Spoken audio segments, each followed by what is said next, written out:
nga ba mag-appeal sa MMDA kung sakaling nagkaroon ng NCAP violation? By the way, kung first time mo sa channel na to and gusto mo pa ng mga online tutorial videos katulad nito, please click the subscribe button. Meron ng website para malaman kung meron ka nga bang violation sa NCAP. Bukod sa online na checker nila, may ipapadala rin sa iyong notice of violation kung sakaling nagkaroon ka na NCAP violation nga. At dalawa na lang yung pwede mong gawin dyan. Either babayaran mo or pangalawa, kung tingin mo ay mali yung violation na natag sa'yo through NCAP, pwede mo itong i-contest or i-dispute.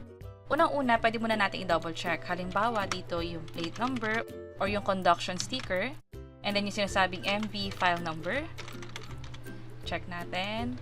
And then, check lang tong I fully understand. By the way, yung binibigay kong details ay for tutorial purposes lang para lang ipakita yung pwedeng mangyari. Pero sa inyo, ilagay nyo yung actual na data.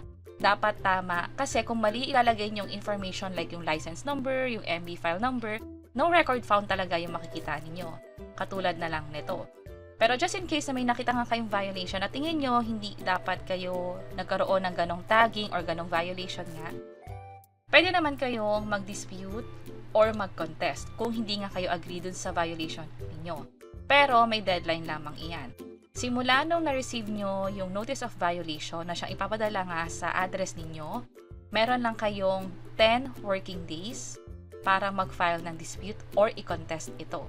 Kapag lumagpas na sa araw na ito, ibig sabihin tinatanggap nyo na totoo nga yung violation at dapat na nga kayong magbayad. That's why, mas maganda na i-double check nyo daily na lang din kung meron ba kayong huli or violation nga sa NCAP, bukod sa inintay din na pag-deliver sa inyo ng mismong notice of violation. At paano yun gagawin? Pwede namang pumunta sa mismong office ng MMDA.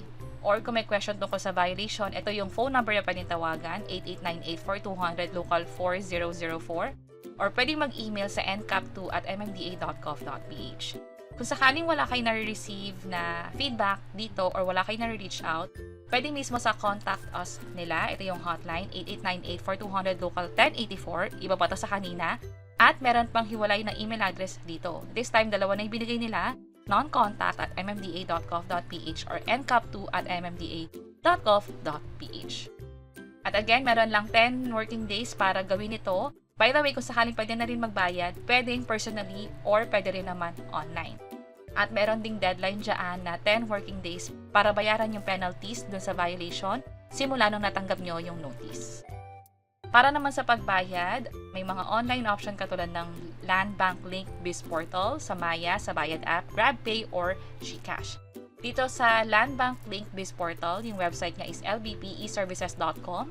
Dito ilalagay nyo yung mga detalye kung magkano yung amount or yung penalty fee, yung details tungkol sa inyo, at ang iba't ibang pwedeng gamitin na pambayad dito sa Land Bank ay hindi lang yung mga wallet katulad ng GCash, Maya, ShopeePay, GrabPay, kundi iba pang bank katulad ng Asia United Bank, BPI, PS Bank, RCBC, Robinsons Bank, at Union Bank.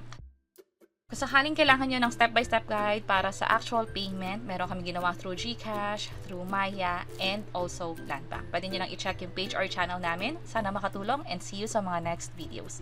Bye-bye!